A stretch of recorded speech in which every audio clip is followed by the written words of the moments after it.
नमस्कार, मैं हूं Amod Shrivastava. Amazing thought, amazing message, amazing story की दिशा में एक कदम और आगे।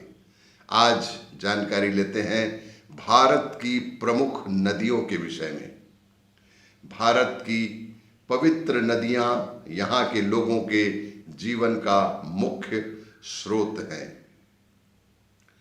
एवं हर एक नदी की अपनी महिमा और प्रतीकात्मक महत्व भी है। पहला है इसमें गंगा नदी। भारत की सबसे महत्वपूर्ण एवं सबसे बड़ी नदी है, जो हिमालय पर्वत से गंगोत्री के पास गोमुख हिमानी से निकलती है। गंगा नदी केवल उत्तर भारत की जीवन रेखा नहीं, अपितु हिंदू धर्म का सर्वोत्तम तीर्थ है। आर्य सनातन वैदिक संस्कृति गंगा के तट पर विकसित हुई है। इसीलिए गंगा हिंदुस्तान की राष्ट्र रूपी अस्मिता है एवं भारतीय संस्कृति का आधार। बंगाल की खाड़ी में जाकर गंगा समुद्र में विलीन होती हैं। गंगा नदी का मुहाना एक विशाल डेल्टा, सुंदरवन जो दुनिया का सबसे बड़ा डेल्टा है, का निर्माण करती हैं।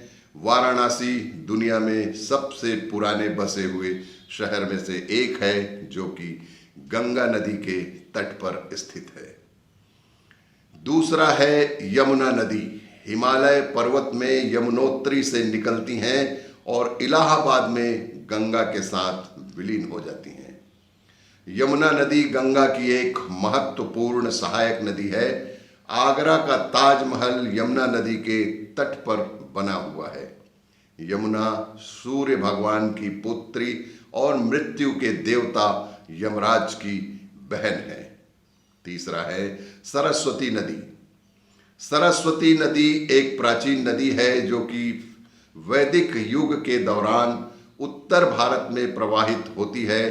आज नदी विलुप्त हो गई है, लेकिन इलाहाबाद प्रयाग में संगम में गंगा, यमुना और सरस्वती नदी का अस्तित्व आज भी दिखाई देता है।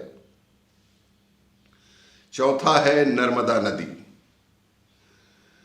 नर्मदा नदी भारत के पवित्र नदियों में से सबसे ज्यादा पवित्र मानी जाती हैं।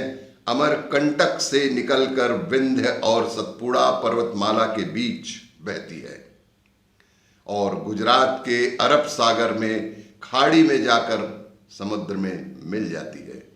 12 ज्योतिर्लिंगों में से एक ओंकारेश्वर है।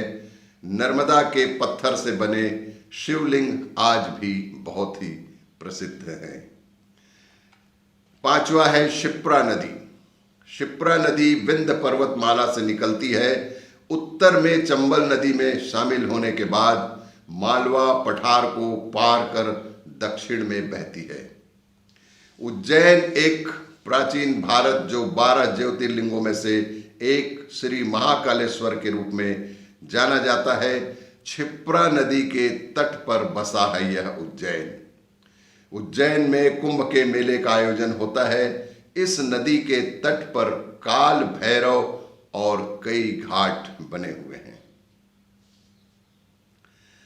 छठवां है गोदावरी नदी। नासिक के पास त्रंबक से निकलकर बंगाल की खाड़ी की ओर बहती है। कुंभ स्नान का मेला लगता है। 12 ज्योतिर्लिंगों में से एक त्र्यंबकेश्वर ज्योतिर्लिंग इसी स्थान पर स्थित है। सातवां है कावेरी नदी, जो दक्षिण भारत की एक पवित्र नदी है। ब्रह्मगिरी, यह नदी ब्रह्मगिरी पर्वत से निकली है और आगे बहती है। इसी तरह ब्रह्मपुत्र नदी एशिया की प्रमुख नदियों में एक नाम है ब्रह्मपुत्र नदी का। इस नदी को पुरुष का नाम मिला है। 9 नंबर कृष्णा नदी। कृष्णा नदी के तट पर ही हरिपुर में संगमेश्वर शिव मंदिर है। विजयवाड़ा और रामलिंग सांगली मल्लिकार्जुन मंदिर है। महानदी छत्तीसगढ़ तथा उड़ीसा अंचल की सबसे बड़ी नदी है। प्राचीन काल में महानदी को चित्रोत्पला नाम था। चित्रोत्पला के नाम से भी महानदी को जाना जाता है। महानदी का उद्गम रायपुर के समीप धमतरी जिले में स्थित सिहावा नामक पर्वत श्रेणी से उत्पन्न हुआ है। उड़ीसा में महानदी पर हीराकुंड बांध बहुत बड़ा बांध बनाया गया है। शिवनाथ नदी। शिवनाथ नदी महानदी की प्रमुख सहायक नदी है। यह राजनांदगांव जिले की अंबागढ़ चौकी तहसील की 625 मीटर ऊंची कोडगुल पहाड़ी क्षेत्र से निकलकर शिवरी नारायण के पास महानदी में मिल जाती है। मोंगरा बैराज परियोजना राजनांदगांव में शिवनाथ नदी पर ही स्थित है। और भी इसी तरह की जानकारियों के लिए देखते रहिए मेरा वीडियो। लाइक करें, शेयर करें और सब्सक्राइब अवश्य करें। धन्यवाद।